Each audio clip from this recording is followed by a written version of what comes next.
사도행전은 이렇게 시작합니다. 예수님이 부활하시고 나서 승천하시기 전에 40일을 제자들과 함께 하시면서 하나님 나라의 일을 말씀하셨습니다. 그 후에 주님은 승천하셨고 또 약속하신 대로 성령이 제자들에게 임하였습니다. 예수님이 승천하시기 전에 제자들에게 마지막으로 하신 말씀이 나옵니다. 오늘 본문 8절입니다. 이게 마지막이에요. 오직 성령이 너희에게 임하시면 너희가 권능을 받고 예루살렘과 온 유대와 사마리아와 땅끝까지 이르러 내 증인이 되리라. 이렇게 말씀하시고 예수님께서 승천하셨습니다. 이 말씀은 성령을 받으면 그분과 더불어서 너희들이 이러한 일들을 감당해낼 수 있다라고 하는 그런 이 선포적인 말씀인 것입니다. 이 말씀을 하시기 전에 예수님께서 또 한 말씀을 하셨습니다. 바로 전에 하셨습니다. 4절 말씀입니다. 예루살렘을 떠나지 말고 내게서 들은 바 아버지께서 약속하신 것을 기다리라 라고 이렇게 말씀을 하셨습니다. 여기서 아버지께서 약속하신 것은 성령을 이야기하는 것이죠. 성령을 받기까지 예루살렘에서 기다리라 라고 이렇게 말씀을 하셨습니다. 지난 주일이 여러분 요 본문 주일입니다. 성령 강림 주일이었습니다. 그러면 오늘 본문 말씀대로 본문대로 이루어졌다면 우리들이 기다리던 성령을 받고 그 성령을 힘입어서 예루살렘과 유다와 사마리아와 땅끝까지 증인의 삶을 살고 있어야 되는 겁니다. 여러분 어떠십니까? 그렇습니까? 지난 주일날 성령 강림 주일입니다. 그때 제자들이 성령을 받았습니다. 그리고 예수님의 명령하신 것처럼 유다와 사마리아와 땅끝까지 예수님의 증인으로서 그렇게 살기를 다짐하고 나갔던 날이죠. 우리는 여러분 어떻습니까? 지금 이 시간 그 하나님의 약속대로 그런 증인의 삶을 살고 있는지 우리의 모습을 한번 돌아보게 됩니다. 모든 일에는 여러분 과정이 있습니다. 과정이 없는 결과는 없습니다. 제가 아파트에서 문을 열고 현관문을 열고 여기 이 강대상까지 올라오는데 890걸음, 거의 900걸음입니다. 900걸음인데 여러분 한번 생각을 해보십시오. 한 걸음 한 걸음이 다 모아져야지만 제가 여기에 올라설 수가 있는 겁니다. 만약 450걸음에서 451걸음이 띄어져 버린다면 아마 저는 450걸음에 멈춰져 있는 사람이 될 겁니다. 결국 결코 여기에 설 수가 없어요.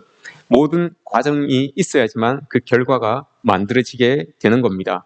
11시가 지나야지만 12시가 오고요. 이 예배 시간이 끝나야지만 점심시간이 옵니다. 그리고 오늘 주일이 지나야지만 월요일이 오지요. 봄이 지나야 여름이 오는 것과 마찬가지입니다. 그래서 결과는 모든 이 과정의 축척이기에 과정의 질이 좋고 과정의 수준이 높으면 그 결과도 질이 좋고 수준이 좋다라고 이렇게 우리가 볼 수가 있습니다. 그래서 지혜로운 사람들은 여러분 과정을 중요하게 생각합니다. 그리고 그 과정에 충실하게 임하는 것을 우리가 볼 수가 있습니다. 누구보다도 과정을 중요하게 생각하시는 분이 우리 하나님이십니다. 예를 들어서 여러분 하나님께서 천지를 창조하셨습니다. 천지를 창조하시고 나서 사람을 창조하셨죠. 근데 하나님께서 우리를 사랑하신다는 것을 우린 너무나 잘 알고 있습니다. 그래서 하나님께서 여러분 우리를 너무너무 사랑하시기 때문에 사랑하는 사람에게 여러분 모든 게 최선 아닙니까? 모든 게 최고이고 모든 게 먼저 아닙니까? 그렇다는 이유로 하나님께서 우리를 사랑하신다는 그 이유로 천지를 창조하실 때 여러분 인간을 가장 먼저 만들어 놓으셨으면 여러분 어떻게 되었겠습니까? 하나님은 우리를 사랑하시기 때문에 제일 나중에 만들어 놓으셨습니다. 왜 그렇습니까? 제일 처음 만들어 놓으셨으면 우리가 창세기를 알다시피 공허하고 흑암이 있고 혼돈한 곳이에요. 아무것도 없습니다. 그곳에 사람을 떡 만들어 놓으면 여러분 상당한 기간 동안 사람은 그곳에서 공허와 혼돈과 흑암을 맛보며 배고픔에 시달리는 그런 삶을 살아야 되는 거죠. 근데 하나님은 우리를 너무너무 사랑하셨기 때문에 그 천지의 창조의 과정들을 하나하나 진실하게 다 거치시고 난 다음에 우리 인간을 딱 만들어 주셔서 완벽하게 준비의 과정을 과정을 철저하게 거치신 후에 사람을 창조하시고 그 자리에 다 놓아두셔서 그 속에서 모든 것을 누리게 하셨습니다. 이게 여러분 과정을 중요시하시는 하나님의 모습입니다. 이 모든 과정이 인간을 사랑하시는 하나님의 사랑에서 우리가 기인된 것이라는 것을 알 수가 있습니다. 지금부터 4,000년 전에 한 인물이 있었습니다. 그 사람은 아브라함이었습니다. 아브라함이 자식을 갖지 못하고 있었을 때에 하나님께서 그를 탁 믿음의 조상으로 선택하셨습니다. 하지만 아브라함을 여러분 선택한 즉시 그에게 자손을 주지 않았어요. 자식을 주지 않았습니다. 왜냐하면 무려 25년 동안 하나님께서는 아브라함에게 믿음의 과정을 다 거치게 했어요. 믿음의 과정을 다 거치고 이제는 하나님께서 보았을 때 믿음의 조상이라고 칭함을 받을 만할 때쯤 자식을 이렇게 주었습니다. 왜냐하면 여러분 믿음이 없으면 자식을 믿음으로 양육할 수가 없어요. 믿음으로 양육하는 자식이 없는데 어떻게 여러분 믿음의 조상이 될 수가 있겠습니까? 하나님 그 25년의 과정을 겪으면서 그 자식 믿음의 사람만이 믿음으로 자식을 낳아서 믿음으로 기를 수 있고 결과적으로 그 믿음의 자식으로 인해서 믿음의 조상이 될 수 있기 때문에 하나님께서는 선택하셨지만 믿음의 과정을 거치시고 난 후에야 결과적으로 그 믿음의 아들을 이렇게 주시는 것을 우리가 볼 수가 있죠.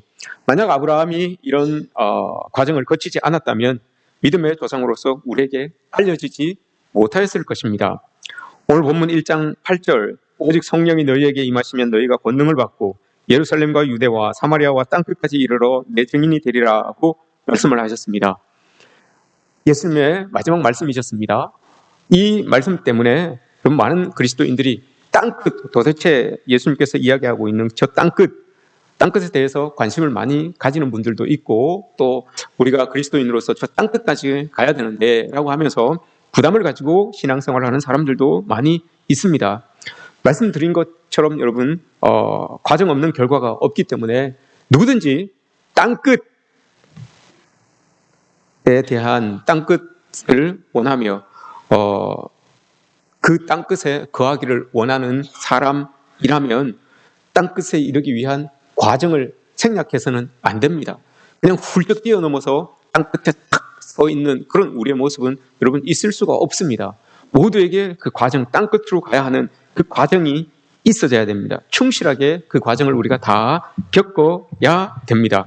부활하신 주님께서 제자들에게 명령을 하셨습니다. 제일 처음 하신 명령이 갈릴리로 가라 였습니다. 갈릴리로 가라 였습니다. 마태복음 26장에서 예수님 돌아가시기 바로 전에 이야기를 하시죠. 내가 죽은 후에 살아나서 너희들보다 먼저 갈릴리로 갈 거다라고 이렇게 말씀하셨어요. 그리고 부활하시고 난 다음에 여인에게 나타나셔서 그 여인에게 이르기를 두려워하지 말고 네 형제들에게 가서 갈릴리로 가라고 명해라. 갈릴리로 가라고 그렇게 전해라 라고 이렇게 말씀을 하셨습니다. 그게 첫 번째 명령이었습니다. 왜 여러분 갈릴리로 가라라고 이렇게 명령을 하셨을까요? 그래서 제자들은 그 명령을 따라서 다 갈릴리로 올라갑니다. 갈릴리로 다 올라갔어요.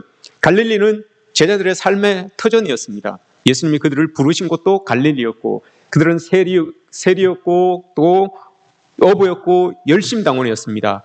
다 각자의 직업은 다 달랐지만 공통적으로 그들의 그 삶의 터전을 이루고 있었던 공간이 갈릴리라고 하는 곳이었습니다.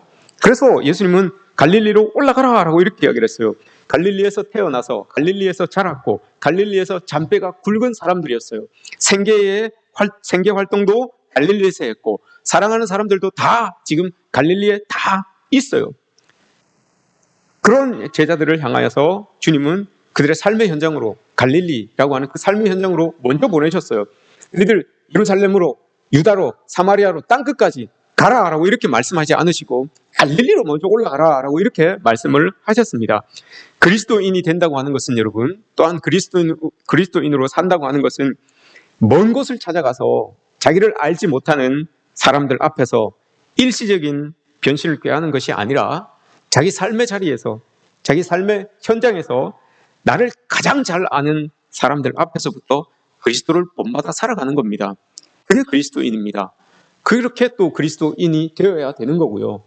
다른 사람들, 나를 알지 못하는 저 먼 데 있는 저 땅끝에 있는 사람들 앞에서 내가 그리스도인인 양 그렇게 변신을 꾀하는 삶이 아니라 나와 가장 가까이 있는 그 사람 앞에서 내가 그리스도를 본받아서 살아가야 되는 것. 여러분, 이게 그리스도인들의 모습이고 예수님께서 지금 제자들에게 원하는 모습입니다. 히브리어 갈릴리라고 하는 이 뜻이 고리라는 뜻입니다. 여러분, 고리. 둥글다라고 하는 뜻도 있고요. 명사로는 고리라고 하는 뜻입니다. 고리는 이렇게 서로 이렇게 거는 거, 이걸 이야기하는 겁니다. 모든 인간관계는 여러분 고리로 연결되어 있습니다. 어떤 사람과는 사랑의 고리로 연결되어 있고, 어떤 사람과는 일의 관계로 연결되어 있고, 어떤 사람은 돈의 고리로 연결되어 있습니다. 또 어떤 사람과는 거짓과 욕망의 고리로 연결되어 있는 사람도 있을 수 있습니다. 그리스도인은 자신과 나와 타인을 주님 안에서 진리와 사랑의 고리로 이렇게 연결하며 살아가는 사람입니다. 이게 그리스도인입니다. 돈의 고리, 일의 고리, 다른 어떤 고리가 아니라 진리와 사랑의 고리로 이렇게 연결하면서 살아가는 사람들, 이게 여러분 그리스도인들이라고 할 수가 있습니다. 예수님께서 요한복음 21장에서 여러분 부활하시고 난 다음에 제자들 앞에 나타나셨습니다. 제자들 앞에 나타나시고 나서 그들과 조반을 먹고 난 다음에 그 제자들의 삶의 현장인 갈릴리잖아요. 그곳이 갈릴리에서 나타나서 그 제자들이 함께 있는 그 공간에서 제자들을 대표하여서 베드로에게 물어봅니다. 베드로에게 뭘 물어보는가 하면 요한의 아들 시몬아, 네가 나를 사랑하느냐라고 이렇게 물어보십니다. 그 질문을 3번을 연속해서 물어보십니다. 요한의 아들 시몬아, 네가 나를 사랑하느냐. 이 질문이 여러분 얼마나 중요했으면 예수님은 같은 시간에 같은 장소에서 연속으로 3번을 물어보십니다. 왜 여러분 이 3번을 그렇게 물어보셨을까요? 오늘 우리가 갈릴리라고 하는 이 의미가 고리라고 하는 의미가 있다고 했습니다. 고리라고 하는 관점에서 이 질문을 우리가 이렇게도 이해할 수가 있습니다. 요한의 아들 시몬아, 네가 나를 사랑하느냐라고 물어보셨습니다. 그걸 고리라는 개념으로 본다면 요한의 아들 시몬아, 네가 나를 사랑하느냐? 그렇다면 그 사랑하는, 나를 사랑하는 그 마음으로 너의 삶의 터전에 그 사랑과 진리의 고리를 너 걸고 살아가고 있느냐? 이렇게 물어보는 것 아니겠습니까? 네가 나를 사랑한다면 너의 자녀들과 너 주변에 있는 사람들과 네 삶의 현장에서, 너 일대에서 그리스도인으로서 사랑과 진리의 고리를 걸고 너 지금 살아가고 있느냐? 이렇게 물어보시는 것 아니겠습니까? 왜냐하면 예수님께서 대답을 하셨잖아요. 내 양을 먹여라, 내 양을 치라, 내 양을 먹여라 라고 이렇게 이야기했잖아요. 먹이고 치고 먹이고 하는 이게 여러분 상관관계예요. 관계성이에요. 관계가 있어야지만 먹이고 치고 먹일 수가 있는 거예요. 그러니 예수님께서 시몬아, 네가 나를 사랑하느냐라고 하는 그 질문 안에는 예수님의 사랑과 진리로 그리스도인으로서 나의 삶의 자리에 그 관계를 고리로, 사랑과 진리의 고리로 그 관계를 잘 이어가고 있느냐라고 하는 그 물음으로 우리가 받을 수가 있는 거죠. 그래서 베드로가 머뭇머뭇한 이유가 아니겠습니까? 하나님, 예수님은 원하시기를 진리와 사랑의 고리로 잘 연결하여서 그곳에서 정말 예수 그리스도인답게 살아가기를 원하셨던 그 마음이 있었던 것이죠. 그래서 베드로가 아마 머뭇머뭇했을 그런 이 모습이었을 것입니다. 예수님께서 제자들에게 갈릴리로 돌아가라라고 하신 것은 너희들의 삶의 자리를 먼저 한번 돌아봐라 이 말이에요. 제일 처음 부활하시고 나서 제자들에게 요구하신 이유가, 내가 갈릴리에서 너희들 만날 거니까 갈릴리로 돌아가라라고 하신 이유가 너희들의 삶의 자리를 먼저 돌아보자. 땅끝에 가기 전에, 땅끝에 내가 명령은 하였지만 네가 땅끝까지 이르러서 내 증인이 되라라고 이렇게 명령은 하였지만 그 땅끝에 이르기 전에 먼저 해야 될 것들이 있다는 거죠. 제일 먼저 해야 되는 게 삶의 자리, 나의 삶의 터전을 돌아보라는 거예요. 그 주변에 어떻게 사랑과 진리의 고리로 잘 연결되어 있는지 그걸 보라는 겁니다, 여러분. 이 바른 고리, 이 사랑과 진리의 고리로 연결되지 못한 자라 할지라도 여러분 한순간의 결단으로 땅끝을 향하여서 나아갈 수 있습니다. 그러나 여러분, 나아갈 수는 있지만 사랑과 진리의 고리 없이는 모든 것이 여러분 낯선 땅끝에서 사랑과 진리로 그곳의 사람들을 엮을 수 없습니다. 내 삶에서 여러분 그게 엮여지지 않는데 저 먼 곳 땅끝이라고 해서 그곳에 감들 여러분 그게 갑자기 생기겠습니까? 갑자기 여러분 그 사랑과 진리의 고리가 여러분 나에게서 생겨나겠습니까? 그게 안 되는 거예요. 그러니 예수님께서 갈릴리로 먼저 가라. 갈릴리로 가서 너희들의 삶의 자리를 먼저 한번 돌아보자. 우리의 삶의 자리를 한번 돌아보자. 내 삶의 현장이 나와 가장 가까운 사람들이 지금 나의 사랑의 고리로, 나의 진리의 고리로 연결되어 있는지 한번 보자. 이걸 점검하라는 거죠. 이걸 한번 돌아보라라고 이렇게 예수님께서 제자들에게 원하시는 것입니다. 그리고 난 다음에 예수님께서 갈릴리에서 제자들을 데리시고 예루살렘으로 올라오십니다. 예루살렘으로 갈릴리를 지나서 그 삶의 터전을 돌아보고 난 다음에 그들을 다 모으셔서 다시 예루살렘으로 탁 올라오십니다. 그렇다면 여러분, 예루살렘으로 올라오셨으니까 예수님께서 마지막으로 명령하셨던 그 예루살렘과 유다와 사마리아와 땅끝까지 이르러 증인되라 명령하셨던 주님 이 시기에 그 예루살렘부터 너희들 이제 가서 땅끝까지 이르러서 내 증인이 되라 라고 이렇게 제자들을 땅끝으로 파송하실 수도 있습니다. 그게 마땅한 거죠. 이제 너희들의 삶의 자리를 돌아봤으니까 예루살렘으로 올라와서 너희들 땅끝까지 이르러서 내 증인이 돼야 되니까 이제 너희들 다 내가 땅끝으로 다 파송할 테니까 너희들 다 나가라 라고 이렇게 예수님께서 하셔야 되는 게 마땅합니다. 그러나 그렇게 하지 않으시고 오늘 4절 말씀, 오늘 우리가 읽은 본문 4절 말씀을 하신 거예요. 뭐라고 하셨냐 하면 예루살렘을 떠나지 말고 내게서 들은 바 아버지께서 약속하신 것을 기다리라 라고 이렇게 말씀하십니다. 기다리라. 아버지께서 약속하신 것은 성령이라고 하였습니다. 근데 그 기다려야 되는 장소가 예루살렘입니다. 제자들과 예루살렘의 관계는 여러분 불가분의 관계죠. 이들이 태어나서 자라고 일을 한 곳은 갈릴리였습니다. 그러나 그곳에서 예수님께 부름을 받고 예수님을 따라다니면서 많은 사역들을 감당했던 곳이 예루살렘이었어요.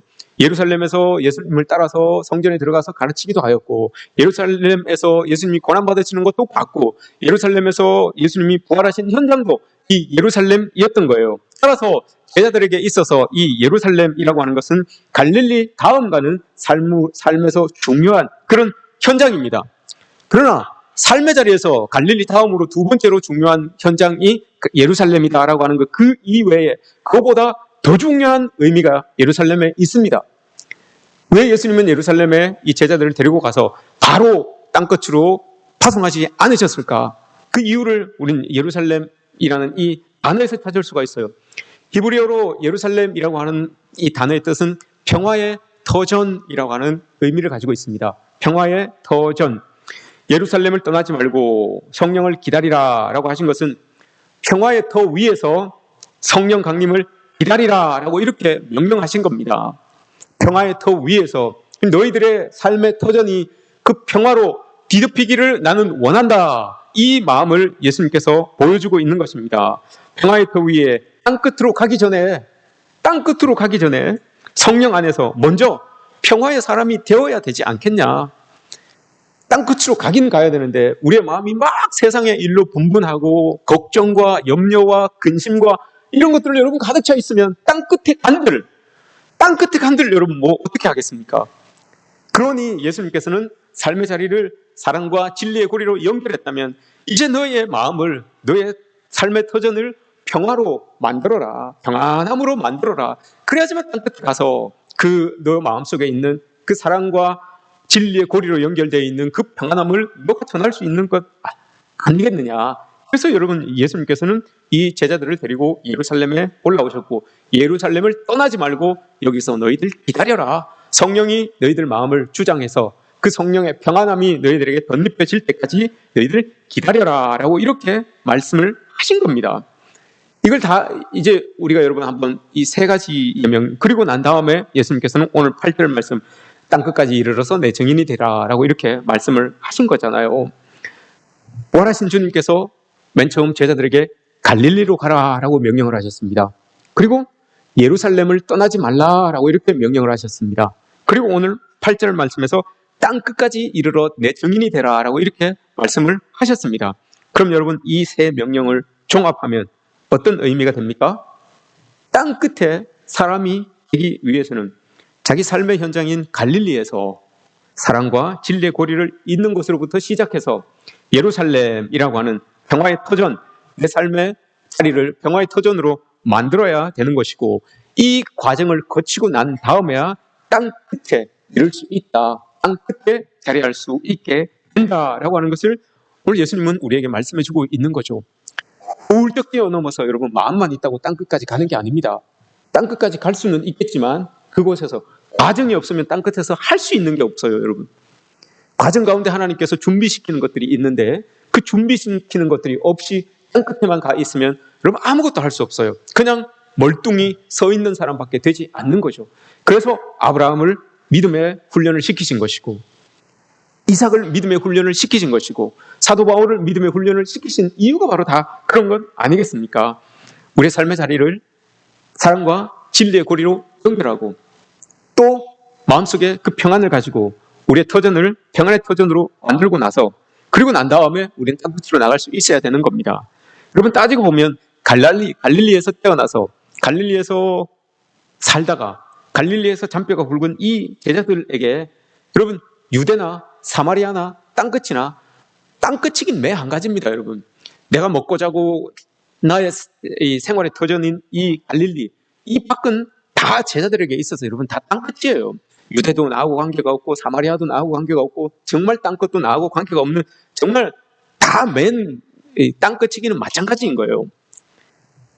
만일 그들이 지금 두 발을 딛고 있는 삶의 현장에서 사람들과 사랑과 진리의 고리로 이렇게 엮여져 있는 그런 평화의 사람이 되지 못한다면 여러분 애써서 땅끝까지 갈 필요도 없어요. 지금 나의 삶의 자리에서도 그게 안 되는데 땅끝에 가서 어떻게 하겠다는 겁니까, 여러분? 땅끝에 가서 땅끝 가본들 땅끝에는 내가 만나는 그런 사람들과는 완전히 다른 완전히 이질적인 그런 이 사람들일 텐데 그 사람들 중에서 누구와 더불어서 여러분 평화의 삶을 사랑과 진리의 삶을 함께 살아갈 수가 있겠습니까? 반대로 자기 주변을 진리와 사랑으로 또한 평화로 이렇게 엮어갈 수 있는 사람이라면 바로 여러분 그 자리가 땅끝인 거예요. 땅끝은 여러분 지리적으로 먼 곳을 이야기하는 곳이 아닙니다. 죽어가고 있는 영혼들이 나의 그리스도인답게 살아가는 그 모습을 보고 살아나는 그런 역사가 있는 그 자리는 여러분 모두가 다 땅끝이에요. 굳이 애써서 저 땅끝으로 갈 이유가 없어요. 내가 그리스도인답게 살아가는 그 모습을 보고 살아나는 영혼이 있으면 그 자리가 여러분 땅끝이에요. 그 자리는 우리 안방이 될 수도 있고요.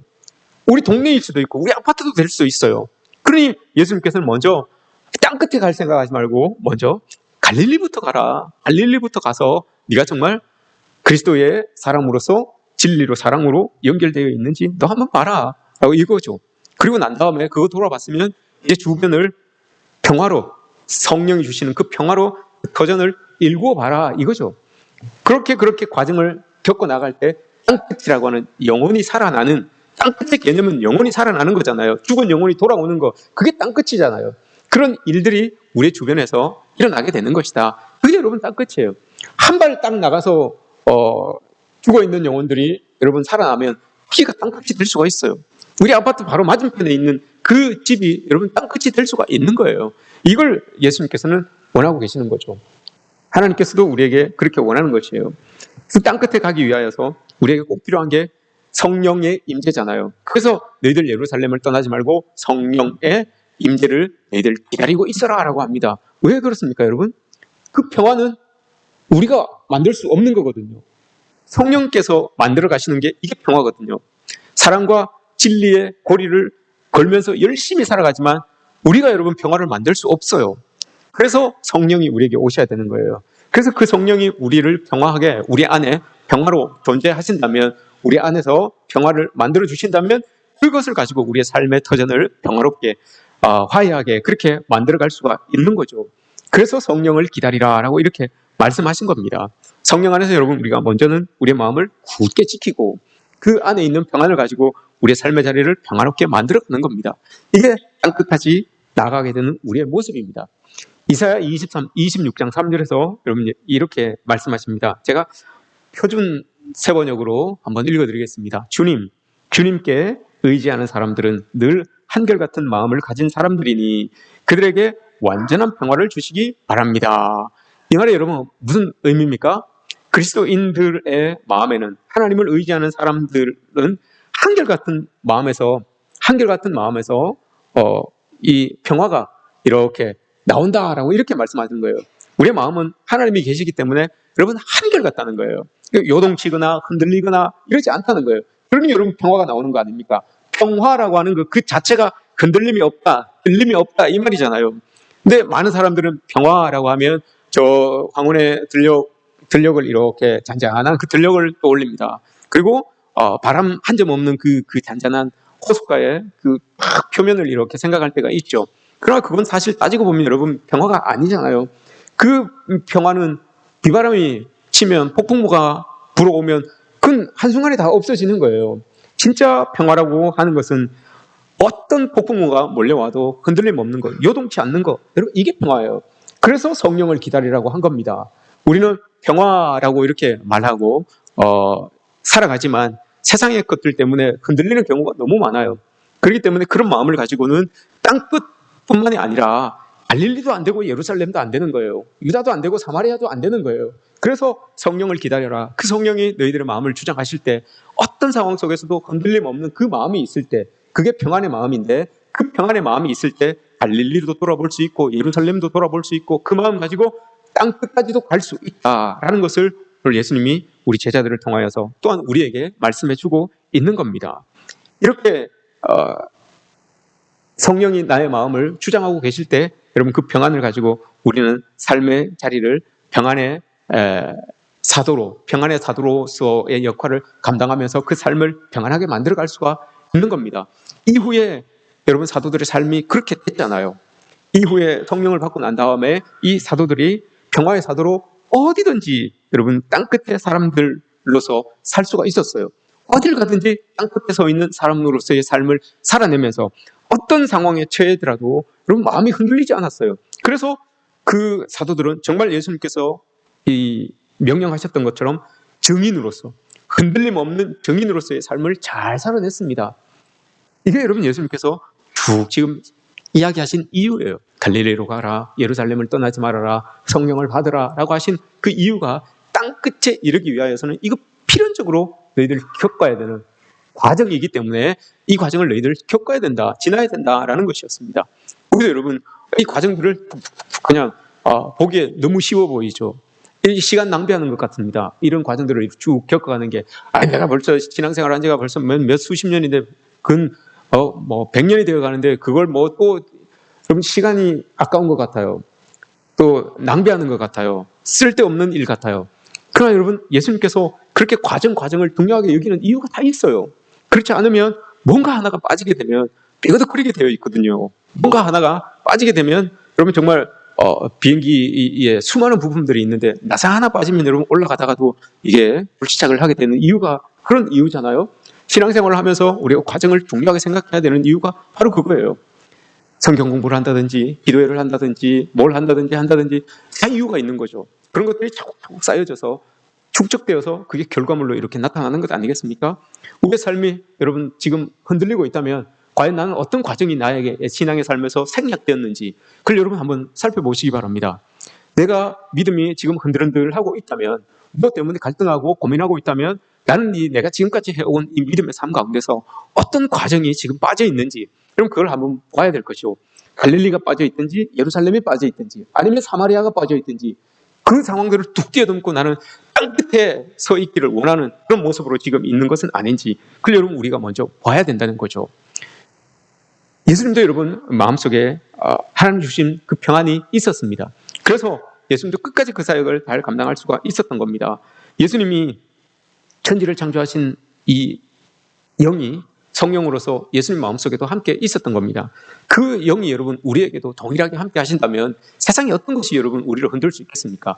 천지를 창조하신 그 하나님의 영이 우리와 함께 하시는데 어떤 것들이 여러분 어떤 것이 그 마음을 하나님의 영이 함께 하시는 우리 마음을 흔들 수 있겠습니까? 빼앗을 수 있겠습니까? 어떤 것도 그렇게 할 수가 없는 거예요. 그럼 여러분 우리는 흔들림 없는 마음을 가지고 흔들림 없는 그런 삶의 자세를 가지고 우리 주변을 평화의 터전으로 만들어갈 수 있는 것 아니겠습니까? 우린 여러분 길이요 진리요 생명이라고 하시는 그 그리스도의 말씀을 쫓는 그런 그리스도인들입니다. 그런 하나님의 사람들입니다. 그래야기에 여러분 땅끝까지 이르러 내 증인이 되라라고 하시는 그 주님의 명령을 여러분 쫓지 않을 수가 없어요. 우리는 그리스도를 따르는 사람들이기 때문에 하나님의 명령을 예수님의 명령을 따르지 않으면 안 돼요. 그러기 위하여 우리도 분명히 땅 끝까지 이르러서 예수 그리스도의 정인의 삶을 살아내야 되는 겁니다. 여러분, 불효자식도 부모의 유언 앞에서 진지해지는 법인데, 예수 그리스도를 여러분 우리는 우리의 생애 주인으로 모신 그런 우리들입니다. 그런 우리가 주님의 마지막 명령을 결코 소홀히 할 수가 없습니다. 우리도 그 명령을 지키면서 나가야 돼요. 땅 끝에 길가와에 이르기 위해서 우리는 그 과정들을 여러분 다 충실하게 지키면서 나가야 됩니다. 예수님의 마음이 여러분 만약에 평안하지 못하였다면, 예수님 여러분 십자가에서 못 박히고 옆구리에 찔리고 가시 면류관을 쓰고 하실 때에 그 마음이 평화롭지 못하였다면, 여러분 예수님은 결코 자기를 해하는 그 자들을 향하여서, 아버지를 향하여서 저 사람들의 죄를 용서해 주십시오라고 이렇게 기도하지 못하셨을 거예요. 천지를 지으신 하나님의 영이 예수 그리스도의 마음속에도 계셨기 때문에 여러분 흔들리지 않았던 거예요. 그러니 자기들의 원수를 향하여서도 저들을 용서해 주십시오라고 이렇게 기도할 수 있었던 것 아니겠습니까?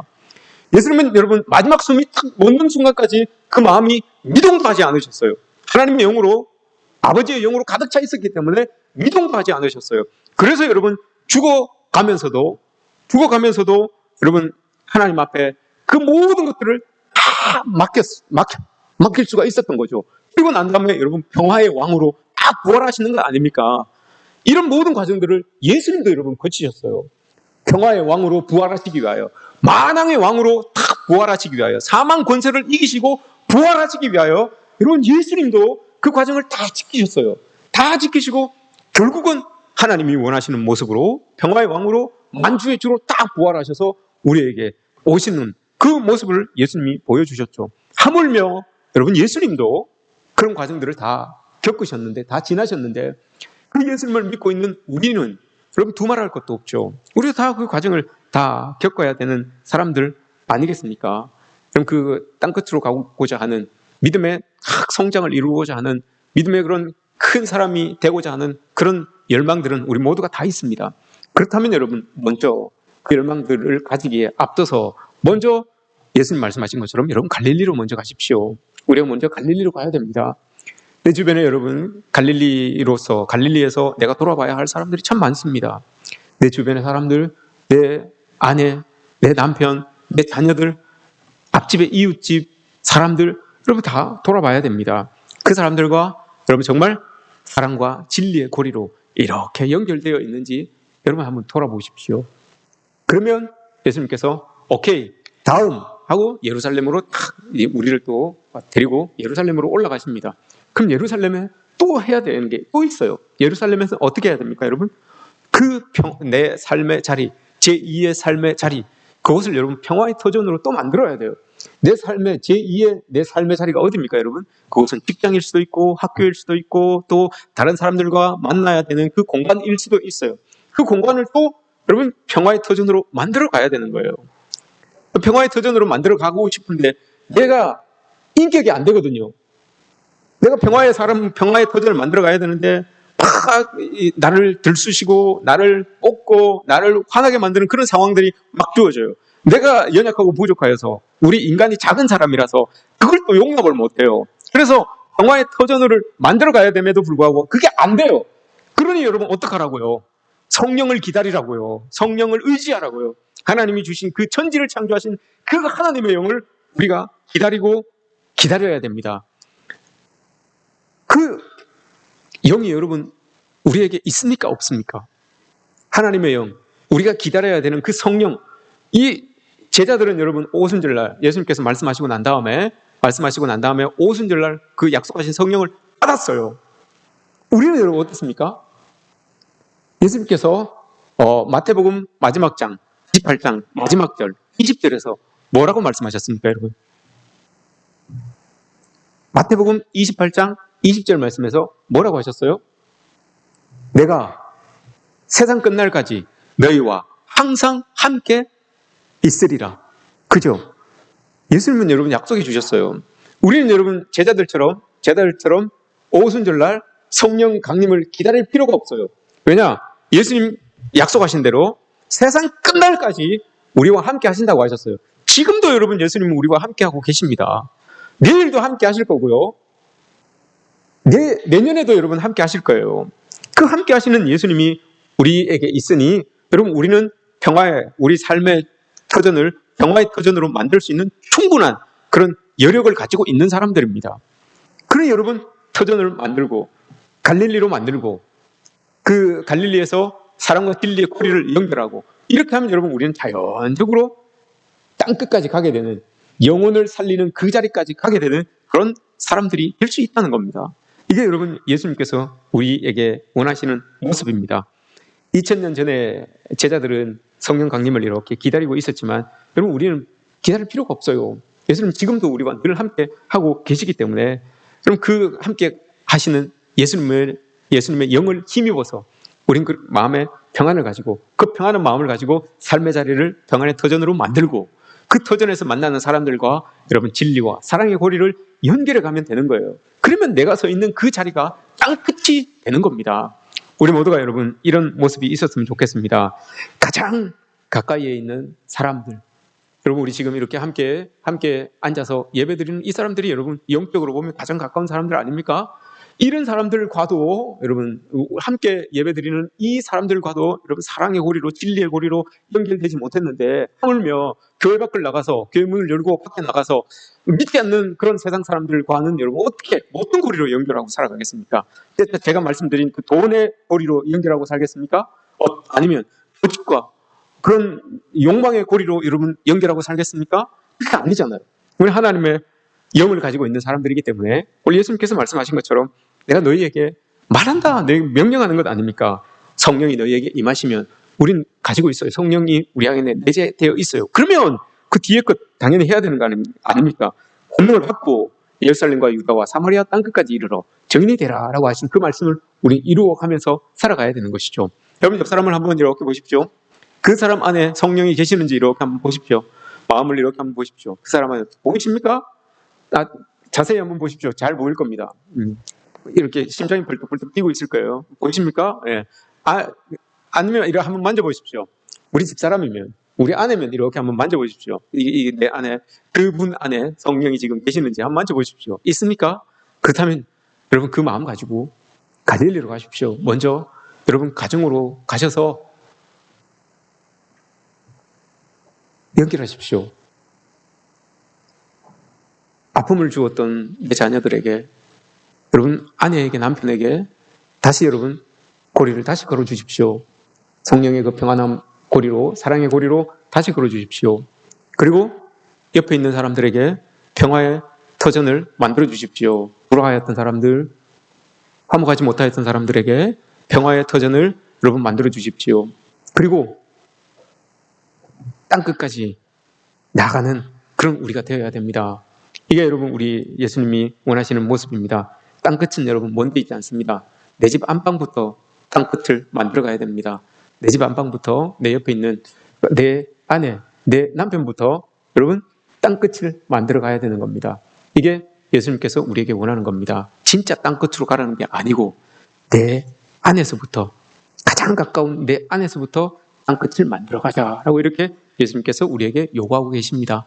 이 땅끝이 여러분 받는 그 여러분들이 서 있는 그곳이 생명이 살아나는 땅끝이 되시기를 주님의 이름으로 축복합니다.